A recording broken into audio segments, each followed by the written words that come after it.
Ei, você mesmo cristão, você sabe qual é o seu chamado? Deus já falou com você o que é que Ele quer sobre a tua vida? Você sabe qual é a sua vocação? Você já reconhece as suas habilidades, suas características, ou você ainda está com aquele cheio de mimimi, que eu não sei, não faço nada de bom, de legal. Você sabe qual é o seu propósito? Tu conhece de Bíblia, mano? Sabe o que é que está escrito aqui? O que é que isso aqui fala para você? Direciona para a tua vida? Se não, você não pode perder essa série. A mulher se assustou aqui. Se não, você não pode perder. Você não pode perder essa série desses vídeos, tá? Que vai edificar muito a sua vida espiritual em nome de Jesus. Eu sou o pastor Fabrício Cardoso, tutor do curso Bacharel em Teologia da EBOC, e esta série é um conjunto de mensagens falando sobre propósito, chamado e vocação.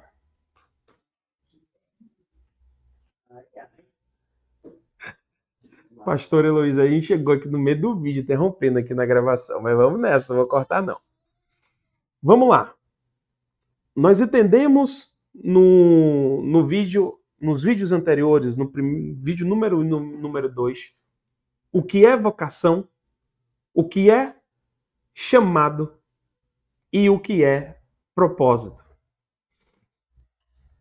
Você já conseguiu ter um entendimento de que vocação é aquilo que você faz bem, que você sente prazer fazendo. Chamado é aquilo que Deus quer que você faça. E propósito é aquilo que é obrigação de todo cristão fazer. E aí, a perguntinha que vai para você aí. E o seu papel como Igreja de Cristo, representante do Senhor na terra, você reconhece? Você sabe qual é o seu papel como cristão? Você sabe o que é que você tem que fazer como obrigação como cristão? Só tem como você saber isso daí através das Sagradas Escrituras. E eu coloquei aqui para você alguns exemplos que é obrigação de todos nós como cristãos de exercermos. E tem aí as respectivas referências bíblicas. Vai ficar aí a lição de casa para você, para que você pegue cada um desses versículos depois e veja o que está escrito nele. Que eu tenho certeza que Deus vai falar com você de uma maneira poderosa. Se você ainda não reconheceu seu propósito, seu chamado, sua vocação, você vai conhecer hoje, através aí desse devocional, você e Deus. Então, ó, Jesus veio para os perdidos. Está lá em Lucas 19:10. É nossa obrigação. Que são esses perdidos? As pessoas errantes, no lamaçal do pecado, as pessoas sem norte. É nossa obrigação amparar essas pessoas. Jesus veio para os doentes e pecadores, Marcos 2,17. Eu não sou médico. Mas existem demandas que são para a medicina de fato. Mas existem demandas também que são para o reino espiritual. Nós vemos aí várias situações na Bíblia de quando uma pessoa estava cometida de uma enfermidade, Jesus expulsou, foi uma entidade demoníaca que se apossava daquela pessoa. Então, existem doenças que são demônios, de fato, que tomam posse da vida daquela pessoa. Então, é nossa obrigação orar pelos enfermos, pelos doentes. Deus vai te levantar, meu irmão, para você sair na rua, nas praças. Deus vai te levantar como um capelão na tua cidade, para você visitar um hospital, para você chegar lá no ala de emergência, você orar pelas pessoas. Deus vai usar você através do Espírito Santo para manifestar cura. Jesus, ele veio para servir. Né? Tem gente que vive uma vida no ministério, na igreja, cheia de coisas, cheia de não me toque, cheia de, eu não faço isso, não faço aquilo, é humilhante, eu tenho tal de graduação de cultura, eu tenho faculdade, eu falo 2, 3 idiomas, eu vou vir para a igreja para limpar, vou ajudar aqui na limpeza da igreja, vou ajudar na reforma da igreja. Né? Por que não? O próprio Jesus serviu, por que você não pode servir? Jesus veio para os órfãos e viúvas. Tiago, capítulo 1, versículo 27. Então, existe um comprometimento que o cristão tem que ter com os órfãos, com quem não tem pai e mãe, com as viúvas. Jesus veio para os pobres, enfermos e cativos. Lucas 4, 18 a 19. Jesus veio para os famintos, sedentos e prisioneiros. Mateus 35. Desculpa, eu acho que aí é Mateus 25, o texto de fato. Mateus 25, deixa eu confirmar aqui correndo. Mateus 25, do 35, isso mesmo. Quando ele fala ali da separação dos bodes e ovelhas, tive fome, tive sede. Mateus 25, do 35 ao 40. Qual o nosso nível de comprometimento com aqueles que têm sede, que têm fome, que não têm onde morar, que não têm emprego? Aqueles que estão dentro do presídio. Eu estava ministrando recente e trazendo a situação de um irmão que se recusou a ir com a equipe que estaria visitando pessoas no sistema prisional porque estava julgando por conta do crime que as pessoas cometeram. E aí? Aquelas pessoas cometeram o crime, de fato, elas têm que pagar pelos seus erros, pelos seus atos. Mas existe salvação também para essa pessoa. Jesus morreu também por essa pessoa. Essa pessoa precisa ser regenerada e a maior e principal chance dela é que isso seja feito através da ação do Espírito Santo. Então, qual o nível de compromisso, de preocupação que a gente tem com as pessoas que estão nos presídios? Nos presídios de menor infrator? Qual o nosso nível de preocupação acerca das pessoas que estão enfermas? Das pessoas que estão nos leitos de hospitais? Quantas pessoas que nós vemos que ficam ali internadas 5 dias, 7 dias, às vezes sem ter contato com o familiar, às vezes sem receber visita, às vezes tendo alguma situação que precisava de alguém para olhar por ela, ouvir, chamar uma assistência social, tentar ver alguma coisa ali e não tem ninguém. E aí, onde é que está a igreja de Cristo na terra?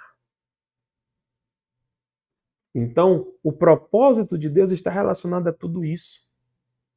Porque Deus não tem um compromisso de restauração da estrutura física. Deus não tem um compromisso com restauração com templos, com a natureza, mas sim com o ser humano. Deus quer salvar o ser humano. Deus, ele quer salvar o pecador. Ele diz assim, que porque Deus amou o mundo. Quando fala mundo, não é estrutura, não foi as árvores, os animais do campo, não. O mundo aqui que está relacionado são as pessoas. Porque Deus amou o mundo de tal forma, de tal maneira, que mandou o seu filho unigênito, o seu filho, aquilo que era mais importante para ele, para que quem crê nele não pereça, mas tenha a vida eterna. Ele não veio para condenar, ele veio para salvar. Então o propósito de Deus é salvação. Deus quer alcançar vidas e almas. E os anjos até queriam fazer essa obra, mas Deus não deixou. Deus deixou para você fazer. Ele quer que você faça. Ele quer que você vá. Ele quer que você cuide das pessoas. Ele quer que você cuide do mendigo. Ele quer que você cuide do enfermo, do desempregado, da órfã, dos órfãos, da viúva. Essa é a essência do evangelho. Já falaram para mim uma vez que esse discurso não prospera, que com esse discurso eu nunca vou chegar em um grande púlpito com 2.000 pessoas lá para me ouvir. Não importa. O que importa para a gente é cumprir o propósito de Cristo na terra. É fazer aquilo principalmente que os homens não nos dão reconhecimento aqui na terra. Porque tudo aquilo, toda obra que você faz, que você tem glória e reconhecimento aqui na terra, você já recebeu a glória aqui, já foi. Mas aquilo que você fizer pela graça, pela fé e movido pelo Espírito Santo, ele vai resistir ao fogo e aos materiais. E você vai trocar essa obra por galardão. Então, há recompensa para aquele que trabalha em prol do Evangelho de Cristo.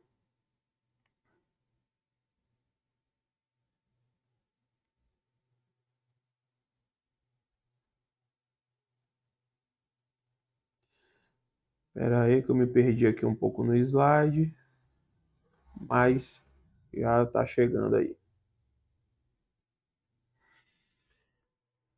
Reflexão. Você está disposto a obedecer à voz do Senhor? Depois de tudo isso que você ouviu aqui, o que é que está passando pela sua mente, pelo seu coração agora? O Espírito de Deus falou com você, ministrou no seu coração? Está disposto a viver uma vida em prol do reino de Cristo? Então vai ficar essa atividadezinha aí para você fazer. Eu te aconselho a você anotar isso em algum lugar. Eu acho que você já conseguiu identificar qual é a sua vocação, qual é o seu chamado, qual é o seu propósito.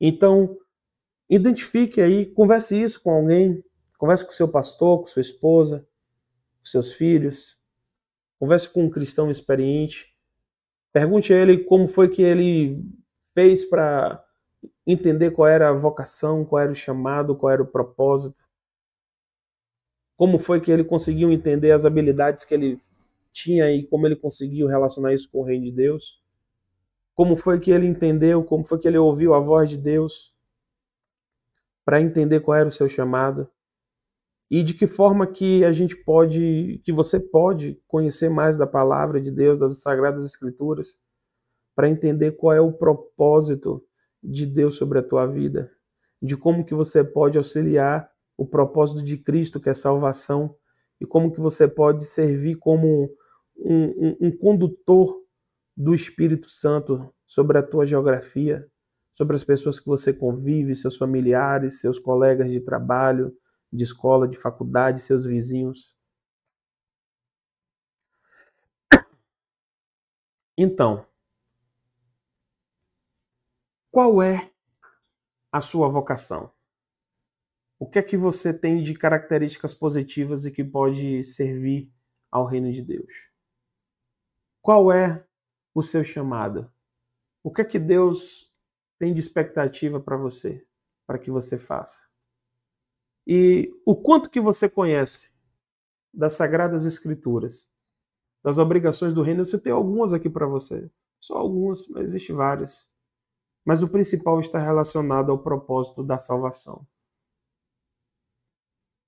A gente vai ter a disciplina aqui de soteriologia e você não pode perder essa disciplina por nada, porque envolve o propósito de Cristo sobre a humanidade. Então, qual é o propósito de Cristo?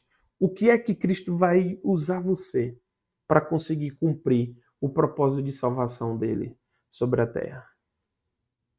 Eu oro nesse momento para que o Espírito de Deus, que é quem convence o homem do juízo e da justiça, que ele venha falar o seu coração, que ele venha testificar essa palavra, que ele venha ministrar na sua mente, que ele use pessoas, que ele traga as demandas para você, que ele te visite em sonhos e que ele te mostre qual é o seu chamado, que ele te mostre através da palavra.